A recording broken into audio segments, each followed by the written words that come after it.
மனிதர்கள் நமக்கு விரோதமாக எழும்பும் போது நம்முடைய பாடு ரொம்ப சங்கடமாயிரும். பாருங்களேன், வேதம் சொல்கிறது, தாவீது சொல்றாரு, மனுஷர் நமக்கு விரோதமாக எழும்பின போது கர்த்தர் நமது பக்கத்தில் இராவிட்டால், நோட்டீஸ் திஸ் பாயிண்ட், கர்த்தர் நம்ம பக்கத்துல இருந்தார்னா விஷயமே வேற.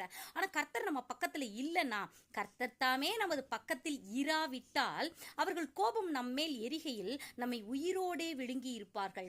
அப்பொழுது தண்ணீர்கள் நம்மேல் பாய்ந்து வெள்ளங்கள் நமது ஆத்துமாவின் மேல் பெருகி, அதாவது பிரச்சனை நம்ம மேல பெருகி கொந்தளிக்கும் ஜலங்கள், அதாவது கொதி வெண்ணி, அப்பா, அது நம்ம ஆத்துமாவின் மேல் புரண்டு போயிருக்கும்.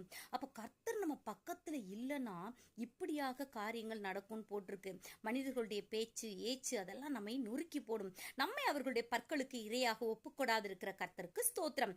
வேடருடைய கண்ணிக்கு தப்பின குருவியை போல நம்முடைய ஆத்துமா தப்பிற்று, கண்ணி தெரித்தது, நாம் தப்பினோம். அப்போ இதுக்கெல்லாம் காரணம் அவர்களுடைய பற்களுக்கு நம்மை ஒப்புக்கொடாமல் இருக்கிற கர்த்தருக்கு நம்ம ஸ்தோத்திரம் சொல்ல வேண்டுமானால் ஃபர்ஸ்ட் கர்த்தரை நாம் பக்கத்துல அமர்த்தி கொள்ள வேண்டும். ஹல்லேலூயா. தாவீது கூட சொல்றதை நம்ம பார்க்கிறோம். தாவீதுட்ட எனக்கு பிடிச்ச ஒரு விஷயம் அவர் சொல்றாரு, சாம்ஸ் 16:8 சொல்றாரு, கர்த்தரை எப்பொழுதும் எனக்கு முன்பாக வைத்திருக்கிறேன், அவர் என் வலது பார்சத்தில் இருக்கிறபடியால் நான் அசைக்கப்படுவதில்லை. ஸோ நமக்கு கஷ்டம் வரும்போது நஷ்டம் வரும்போது மட்டும் இல்லைங்க, எப்பொழுதுமே கர்த்தரை நமக்கு முன்பாக நாம வைத்து கொள்ள வேண்டும். இந்த வேதத்துல கூட பார்த்தோன்னா இவங்க சொல்லுவாங்க, மார்த்தாள் மரியாள்னு சொல்லிட்டு அந்த சகோதரிகளை நம்ம பார்க்கிறோம். லூக்கா 10ஆம் அதிகாரத்துல வரும். இதுல மரியாள் பாருங்களேன், அவங்க வந்து இயேசுவின் பாதத்தருகே உட்கார்ந்து அவருடைய வசனத்தை கேட்டு கொண்டிருந்தாங்க. ஆனா மார்த்தோலோ பற்பல வேலைகளை செஞ்சுக்கிட்டு இருந்தாங்க.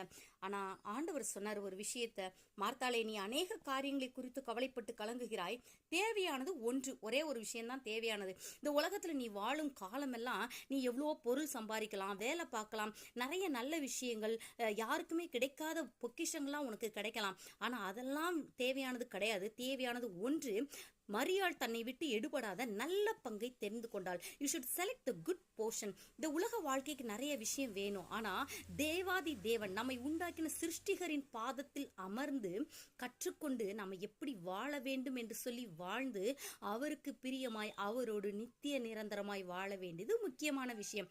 அதனாலதான் காட் சொல்றாங்க, தேவையானது ஒன்று, மரியாள் தன்னை விட்டு எடுபடாத நல்ல பங்கை தெரிந்து கொண்டா. அவ என் பாதத்தருகே உட்கார்ந்து என்னுடைய வசனத்தை கேட்கிறா.